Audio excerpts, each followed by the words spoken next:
Hey guys, welcome to my YouTube channel. It's called Trans in Alabama. I'm Mia Steele, and what's up to y'all today? Let me scoot my chair up, you guys. I feel so far away from y'all. As you can see, I've decided to film deep in the woods. It's kind of scary out here, not gonna lie. No, I'm just playing. Actually, I'm like 100 yards from the house. I don't do that mainly deep in the woods shit. Mainly because last time, I sit down to pee and a snake came up and told me I had a really nice butt. I didn't know whether to be more scared that the snake talked to me or should I be really happy that my butt looked good according to the snake. We give snakes a bad reputation, but that one happened to be really nice. No, I'm just playing. But anyway, you guys, so as I said, I'm Mia Steele. This is my channel. I'm an advocate for transgenders in Alabama, but not just Alabama, everywhere. And this is my third video, yay! And I've actually had more views on them than what I thought, so I'm really excited about this. I'm hoping that this will be an encouragement to people and that a lot of y'all can relate, you know. So let's dive right in today to this topic that I've came up with.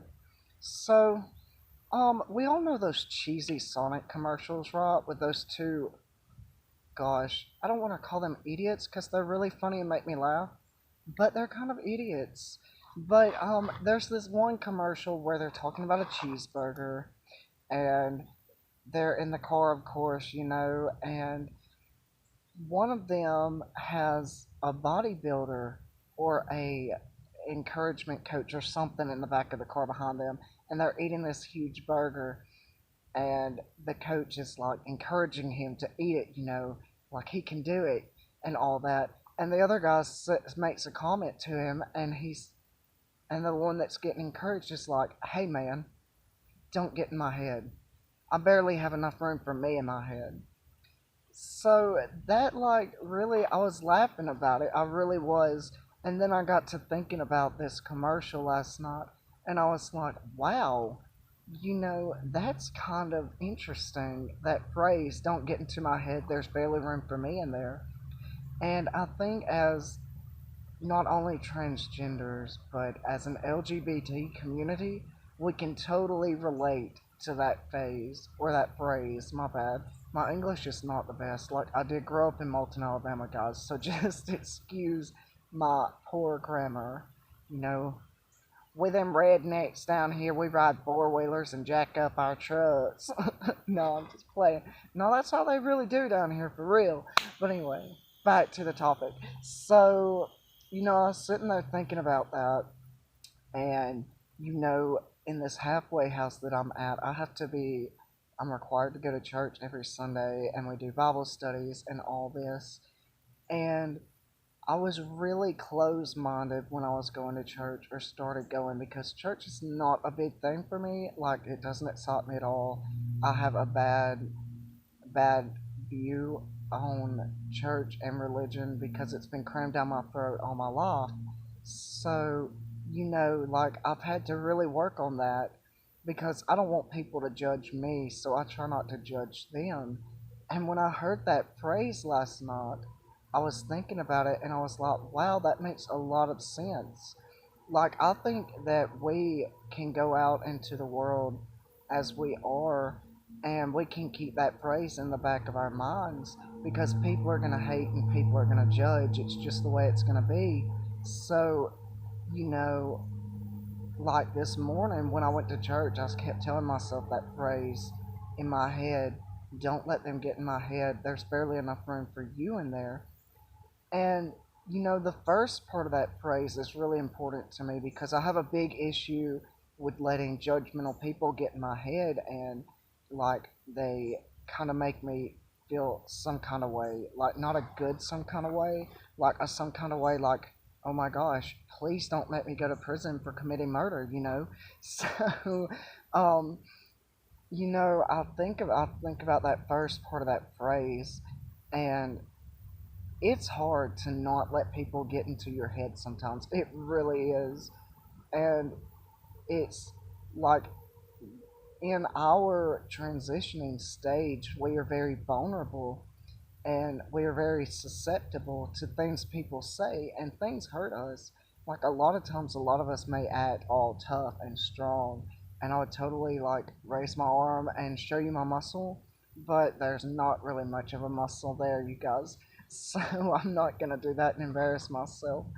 But we are very susceptible to things that people say, and they can get us down and just, a couple of words that someone says to somebody can really, really ruin a person's day. And I speak from experience from that.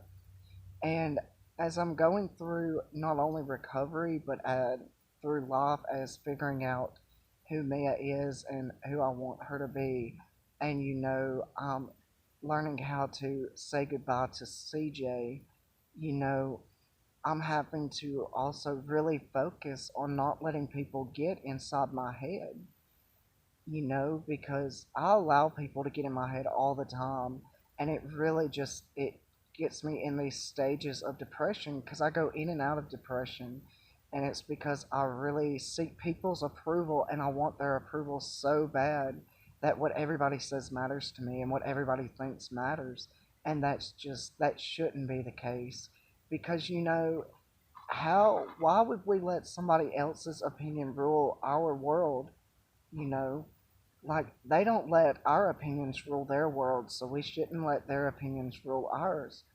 Because at the end of the day, if we can look in the mirror and we can tell ourselves that we're comfortable with who we are, and look in the mirror and tell ourselves that we're valuable and that we are beautiful and that we are going to make it in this world, then nobody else's opinion matters.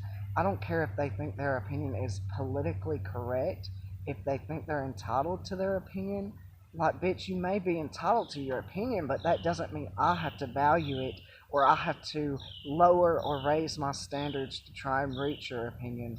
And that is such a key thing, especially in the LGBT community, especially down here, down toward the more southern region of the country.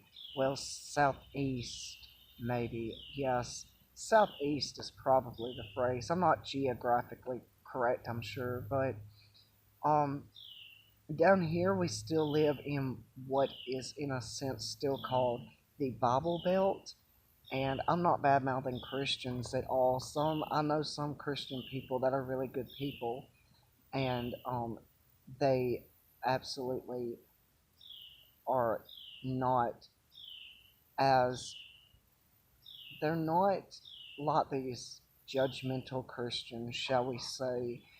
Like, the church is where I learned to judge, and that's a really sad reality, but it is a true reality. And when I go to a different church, I try to keep an open mind about it and not judge every church by the one that I grew up in. So, you know, that's just kind of where I stand on that first part of that phrase. And then that second part of that phrase, there's barely enough room for me in there. Okay, so as a transgender, we have like two personalities that we are dealing with before our transition. We are still dealing with, whether you're male to female or female to male, you're still dealing with the personality of your sex assignment at birth, and then your new sex that you truly believe that you are and that you want to, advance and progress and bring out of you. So when you think about that and having those two different people inside your head, in a sense, it really makes sense. There's not enough room for me in my head, because Lord, having one person in my head is enough most of the time. Like, can barely deal with that. But then we get in the process of having to deal with having this other person that we're trying to develop, and then trying to deal with this one over here, trying to put it away and get out of the habit of being that person. And it just really complicates things for us. And you know, things are complicated for everyone in the LGBT community in a sense because things are changing, but things are not as as um as far along as they could be. Now things have gotten really farther than they were, especially since I was younger, which is crazy because I'm not that old. But you know, we also have to learn how to deal with having two people inside of our head at the time of our pre and our post transition. Because even after our transition, that person is still going to be in the back of our mind, our old us. And we're going to have to just kind of learn how to let that person go. And it's almost, in a sense, like we're losing somebody, and that's hard. Like, it's hard to lose anybody, you know, a loved one especially. And our past person or past identity is absolutely a loved one because depending on what age you are when you transition, you really got to know that person and you tried to learn how to love that person even though you knew that wasn't you. So it is like saying goodbye to a loved one. And I know that can be difficult sometimes, it really can. But I just want to offer encouragement today and let y'all know that even though, you know, people try to get in our heads, we don't have to let them. Because absolutely, I mean, you know, I can't afford to let people get in my head anymore. Like, if I want to advance my new identity and I want to figure out who that person is, I'm just gonna have to, when somebody tries to get in my head, I'm just gonna have to be like, you know, I'm gonna have to tell them that phrase. Like, don't try to get in my head, man. I don't have enough room for me in there. And I just think that's a really big thing for me. That commercial was huge. Something so cheesy means so much to me. And I hope that me kind of like going over that commercial and what it says and what it means to me, I hope that kind of gives maybe some of y'all an encouragement and maybe y'all can do like me and make that your motto. Because I know now, like when somebody tries to judge me or somebody tries to get inside my head, I'm just gonna look at them and I'm gonna be like, hey, don't try to get in my head because there's barely enough room for me in there. And I don't need the extra stress, you know, I don't need the extra drama because, gosh, drama is such a major trigger for me in anger and in my addiction. Like, I used to be a very dramatic person. I still am a very dramatic person, but there is a huge difference in being dramatic and being involved in drama. And in the LGBT community, especially, there is always drama. So, also, like, word of advice, try to avoid that drama because, you know, drama is a killer, and drama is an excellent way for people to get into your head.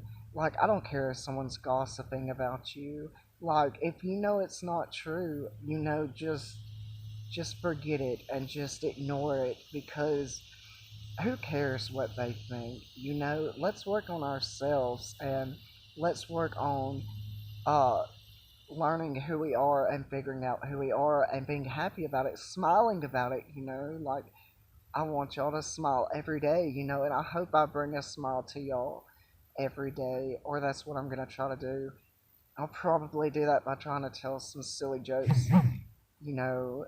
Well, actually, I'm gonna tell you one now, and this is a terrible joke, so y'all probably won't laugh. But anyway, so I heard this joke one time, and it was like, "What do you call a cow without legs?" Okay, you call it ground beef, you guys. That was a fake laugh. That was totally a fake laugh. But anyway, so you guys, I'm gonna go ahead and wrap this video up. I've got some things I've got to do today, but I hope that this video brings y'all some encouragement, and I really hope that when somebody tries to get into your head or someone tries to gossip you or start drama, that you'll remember that phrase and just tell them. Tell them with confidence and a smile so that they know you mean it, and just be like, don't try to get in my head, man, because barely can deal with, or I barely have room for two people in my head. That's totally not how that phrase goes. Okay, let's try this one more time, guys. And I'm gonna try to be like really serious and do an awesome job of being confident when I say this. Don't try to get in my head, man. There's barely enough room for me in there. Okay, so I tried to add a little bit of sass to that. So, y'all just let me know. Feel free to comment. I would love for you guys to go ahead and start subscribing to my videos or my channel, because I am gonna go ahead and I'm gonna try to post daily updates and just try to offer y'all some words of encouragement every day. And y'all have a great Sunday afternoon. I love y'all all. You are all beautiful, and all of y'all have value and purpose in this world. And I just want y'all to all just shine bright and smile. Smile when nobody's looking, smile when everybody's looking.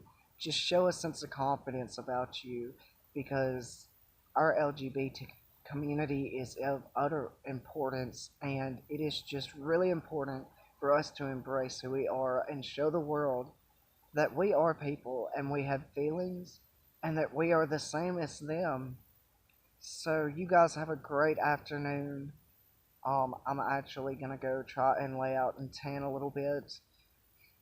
I'm a little pale, but I love you guys, and I will talk to y'all tomorrow, hopefully. Oh, I can't reach the button, you guys. Okay, y'all have a great day.